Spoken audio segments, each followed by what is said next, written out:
Welcome back to Inherited Dawn, a One Piece podcast. We are breaking down the official release, chapter by chapter.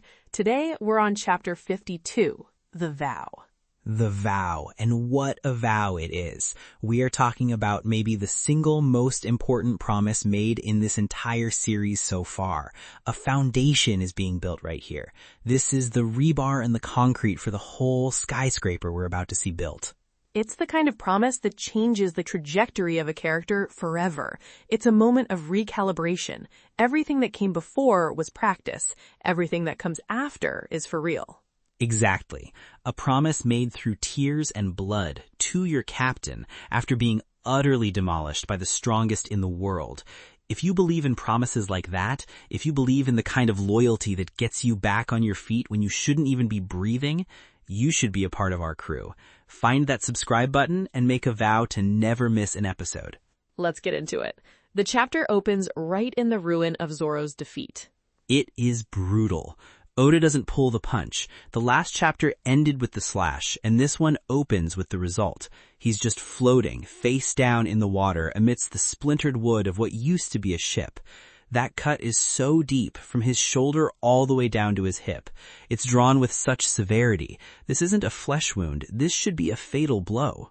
The stillness of the panel is what's so haunting. All the chaos of the fight is over, and now there's just this quiet, terrible aftermath. The Krieg pirates are losing their minds because they saw how strong Zoro was. He took down their top commanders without breaking a sweat. To them, he was a monster. And they just saw their monster get taken apart in seconds by an even bigger monster. Their entire sense of scale, their whole worldview just shattered. They followed Don Krieg because they thought he was the strongest man in the East Blue, that his might and numbers were invincible. And this one guy in a fancy hat just invalidated their entire life's purpose without even trying.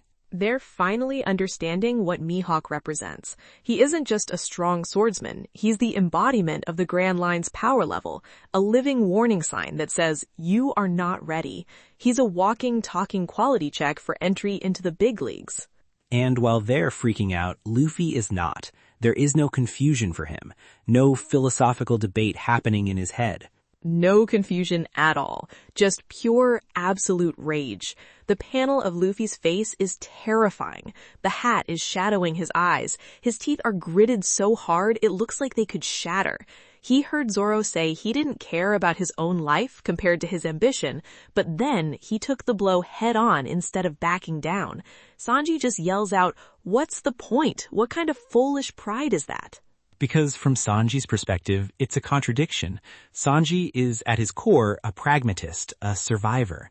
His philosophy is about staying alive to fulfill your purpose. For him, that's cooking, feeding people, finding the all blue. If your dream is everything, why accept a defeat that could end your life and therefore your dream? He can't compute it. He doesn't get that for Zoro, turning your back isn't an option. It's a fundamental rule of his personal code. A scar on the back is a swordsman's shame. Living with that shame, with the knowledge that you flinched and ran, would be worse than death. It's a code of honor that Sanji, the pragmatic fighter who uses his wits as much as his feet, hasn't encountered before. He'll fight dirty. He'll do what it takes to win and live. Zoro will only do what it takes to win with his honor intact. It's a fascinating contrast between two of the crew's future pillars. Sanji would take the hit on his back to live and fight another day for his friends. Zoro would take the hit on his chest to die upholding his own principles. Neither are wrong, they're just fundamentally different. And while Sanji is trying to figure this out, Luffy is not. There is no confusion. There's no philosophical debate happening in his head. No confusion at all, just pure, absolute rage. The panel of Luffy's face is terrifying.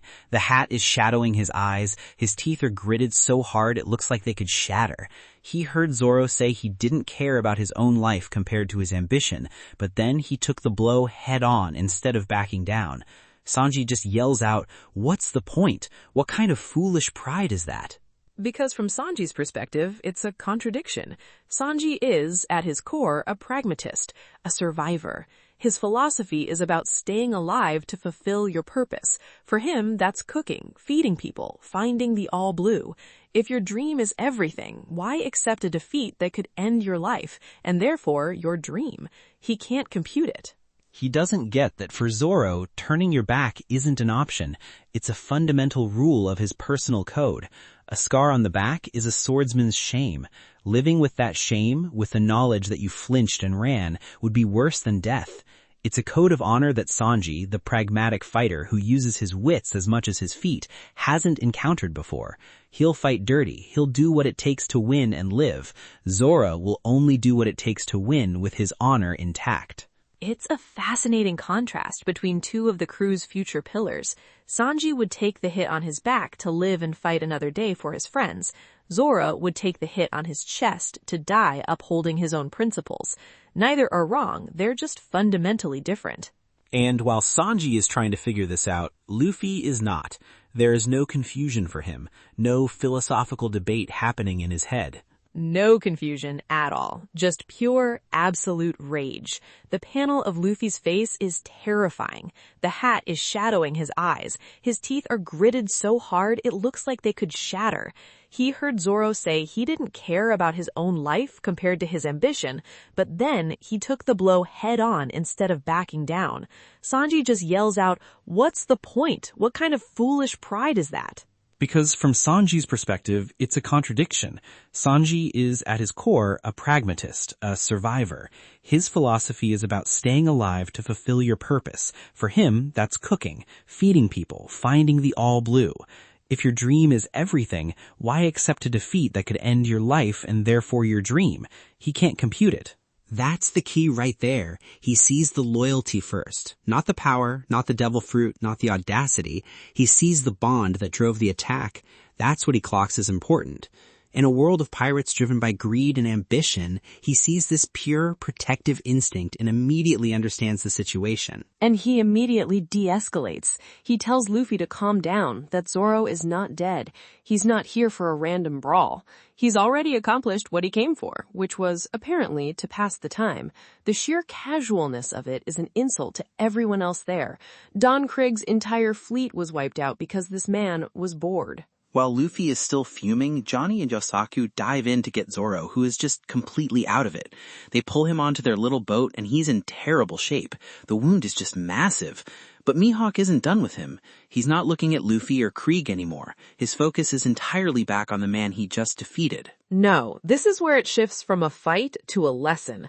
Mihawk addresses Zoro directly, reintroducing himself by his full name, Dracule Mihawk.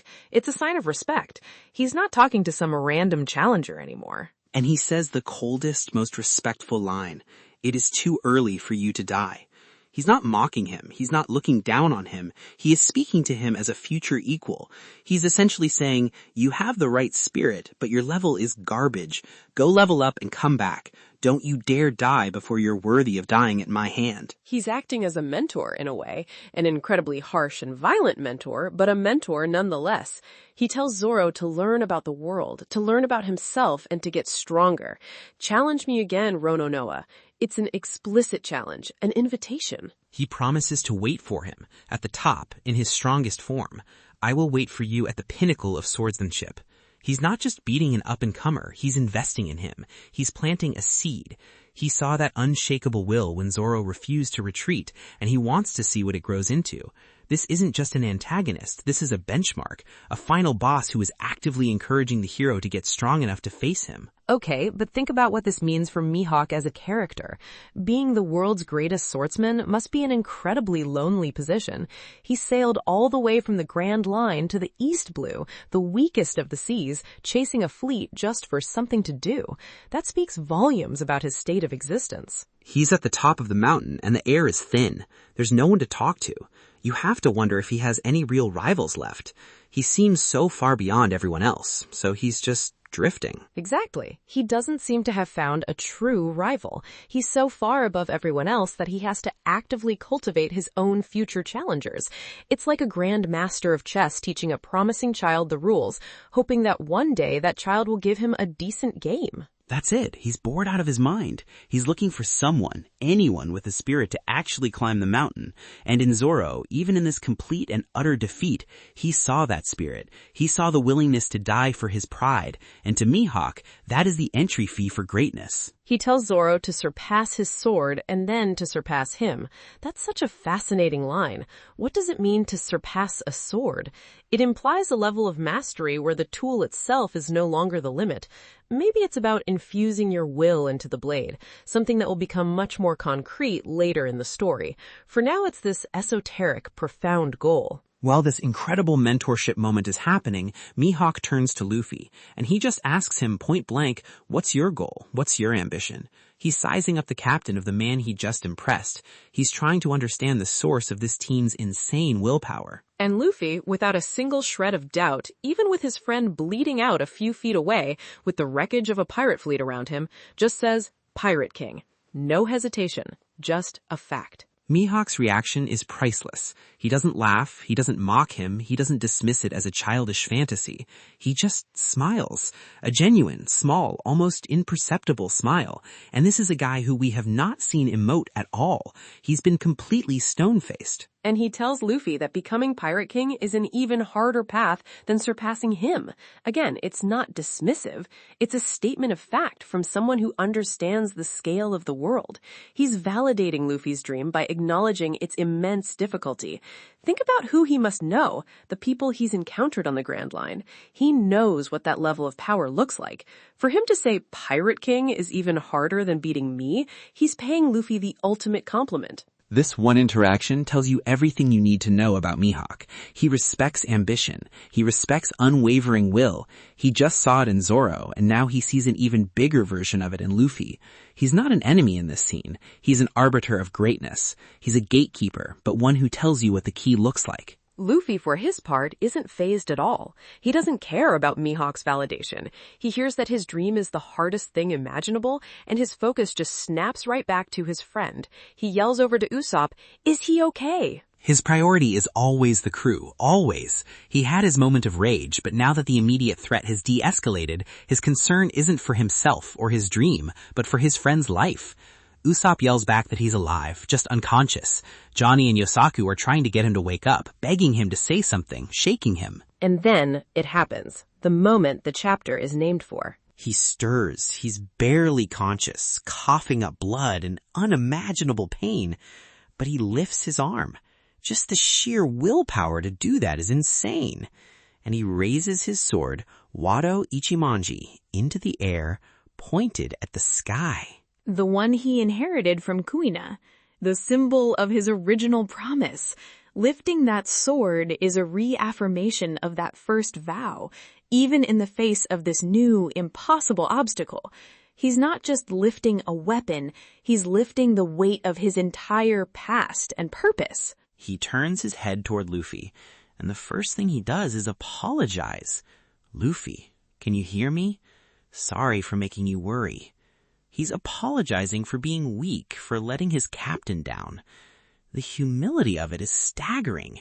This incredibly proud man at his lowest point, his first thought is how his failure affected his captain. He says if he can't become the world's greatest swordsman, then he'd just be a burden to the future Pirate King.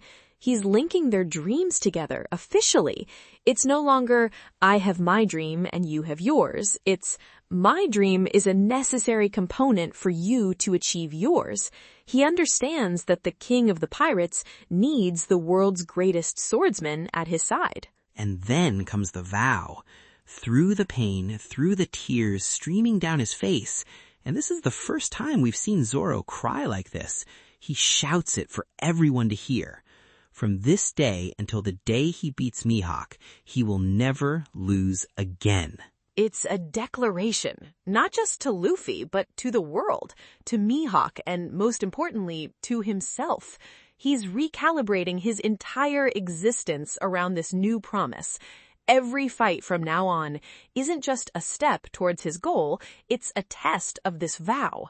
The stakes for every single future battle have just been raised to the absolute maximum. This is it. This is the moment. It's not just a personal dream anymore. It's a promise to his captain. He has to achieve his dream so that Luffy can achieve his. It's the first pillar of the Straw Hat crew being cemented in place. That absolute ride-or-die loyalty where your personal ambition is put in service of the captain's. This is a super moment. And look at the structure of the vow. It ends with a question. He asks for Luffy's permission. Any problem with that, King of the Pirates? He is explicitly acknowledging Luffy's authority and his own role as his subordinate. He's not just calling him Luffy, he's calling him by the title he will one day hold, affirming his unwavering faith at the moment his own dream seems furthest away. Luffy's response? No long speech, no I'm so touched. Just a huge, toothy grin that splits his face. No problems here. It's exactly what he expects from his swordsman. He doesn't question it for a second. That unwavering belief in each other is the engine of this whole crew. Luffy accepts the weight of Zoro's vow as easily as he breathes. Mihawk watches all of this, and he's clearly satisfied. He's found something special in the weakest sea. He turns to leave, telling Luffy they have a good team. It's been a while since I've seen such a fine display of will. He wants to see them again.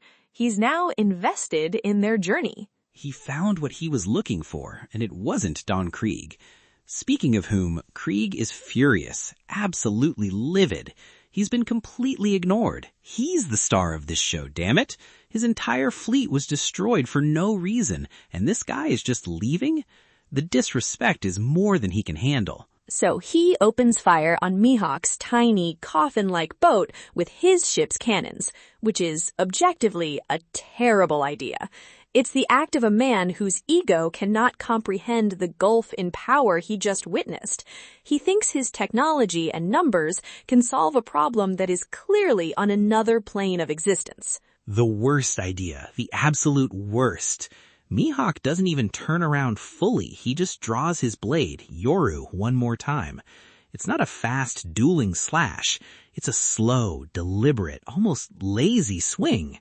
One massive, beautiful, arcing slash, and what's left of Krieg's galleon is just gone, obliterated, cleaved in two from top to bottom. The shockwave sends everyone flying. It's the final punctuation mark on his power level. He wasn't even trying against Zoro. What we just saw was him swatting a fly. Krieg is not even a distraction. He's an annoyance. And Mihawk deals with him as you would a fly buzzing around your head. The ease with which he does it is the most terrifying part. When the dust settles, Mihawk is gone, vanished into the mist. He came, set a new standard for what strong means in this world, gave Zoro a new life goal, validated Luffy's dream, and then just peaced out. What an incredible character introduction. The entire encounter was a narrative detour that completely redefined the stakes of the story.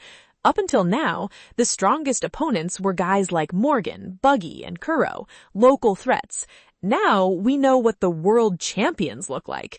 The East Blue is a fish pond, and they just met a great white shark from the open ocean. With Mihawk gone, the immediate problem snaps back into focus. Don Krieg and his crew are still on the Baratie. They're battered, their main ship is destroyed, but they're still a huge threat. Luffy jumps back on board the Baratie's fin and tells Usopp to go take Zoro and the others and find Nami. He's already delegating, thinking ahead like a captain. The swordsman is gone, but the mission hasn't changed. They need their navigator and their ship back. He trusts them to handle that mission while he handles this one.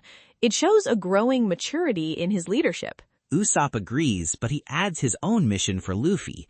Get Sanji to join us. It's he who says it. Usopp is already thinking like a proper crewmate, identifying who they need and what they have to do.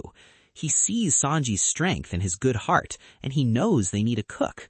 That's huge development for Usopp, who's usually focused on his own survival. And he sets a goal. When they have 5 people, they should go to the Grand Line. It's the first time they've put a number on it. Luffy, Zoro, Nami, Usopp, and now hopefully Sanji. It makes the dream feel more tangible, more achievable. It's not just, let's find a crew. It's, we need one more piece and then we're ready for the big show. Luffy just agrees. Yeah, sounds good. The plan is set. It's so simple, so straightforward. Find our friend, recruit another one, then go conquer the world. I love it. But first, the Krieg pirates. Sanji notices they're starting to get restless, recovering from the shock and planning to take the ship by force. They're desperate now. And Luffy, ever the pragmatist, sees an opportunity. He walks up to Zeph and makes a deal. He'll get rid of Krieg and all his men. In exchange, his debt for wrecking the restaurant is paid in full. He's going to work off his year of chore boy duty in one big fight. It's a perfect Luffy solution. He gets to fight, which he was going to do anyway to protect Sanji and the others. He protects the people who fed him, and he solves his own problem all at once. It's efficient in his own chaotic way. Zeph just accepts it. Do as you please. I get the feeling Zeph sees a lot of his younger self in Luffy, that same kind of reckless, confident energy. He's a former captain of a Grand Line pirate crew. He recognizes the quality of a man. He knows this is going to be a show, and he's willing to bet his restaurant on this kid. So the stage is set. The swordsman is gone, but the fallout remains. Luffy versus the entire Krieg pirate armada, with Sanji's future and the fate of the Baratie hanging in the balance. Zoro is down, but not out, with a new fire lit under him that's going to forge him into a monster. And the rest of the crew has their mission: bring back the navigator. The pieces are all moving. This chapter was the catalyst for everything. It feels like the end of the prologue for the Straw Hats. They have faced true world-class power and survived, albeit barely. They have their short-term goals aligned. Now they just have to execute. I can't wait. The fight for the Baratie is about to officially begin. Before we get into what might happen next, let us know what you think is going through Sanji's head right now. Does he already respect Luffy, or is he still just seeing a weird, reckless kid? He saw the rage, he saw the devil fruit, and he saw the interaction with Zoro. Has that been enough to change his mind? Leave a comment below. All right, prediction time. What are you thinking for Chapter 53? My first thought is about Jin. He owes his life to Sanji, but his loyalty is to Krieg. We've seen he's an honorable man, but that honor is currently sworn to a dishonorable captain. I predict Krieg is going to give an order that directly threatens Zeph or the other chefs, something truly heinous, and Jin will refuse it. We're going to see him actively defy his captain out of respect for Sanji. That internal conflict is coming to a head. Oh, I like that. The honor among thieves. That's a great character moment waiting to happen. My first one is that we're going to see Krieg's full arsenal. We know his armor is basically a walking weapon depot. He's been humiliated by Mihawk. He's been completely overshadowed. He's going to overcompensate by unleashing everything on Luffy, who he sees as a much more manageable target. I'm talking poison gas bombs, a hidden cannon, maybe some kind of giant spear. He's not going to fight fair. He's going to try and win with overwhelming, unfair firepower to reassert his dominance. That feels right. He's all about overwhelming force and dirty tricks. For my second prediction, I don't think Zeph is going to be a passive observer. Luffy will be doing the fighting, but I think Zeph will be watching Krieg and calling out tactical advice from the sidelines. As a former Grand Line pirate captain, he's seen it all. He'll use his own experience to spot a weakness in Krieg's armor or attack patterns, acting as Luffy's strategic cornerman. Yeah, the old sea dog can't help himself. He's got skin in the game, literally. I like that. For my second prediction, I think Sanji's going to jump into the fight alongside Luffy, and they'll have some amazing combo kick and punch moments. They'll show off their chemistry as a fighting duo. But even after they win, I predict Sanji will still refuse to join the crew. The fight isn't what will convince him. He'll say he has to stay at the Baratie out of debt to Zeph, and it's going to take Zeph himself, the man he feels indebted to be the one to tell him to go and follow his own dream. The final push has to come from his father figure.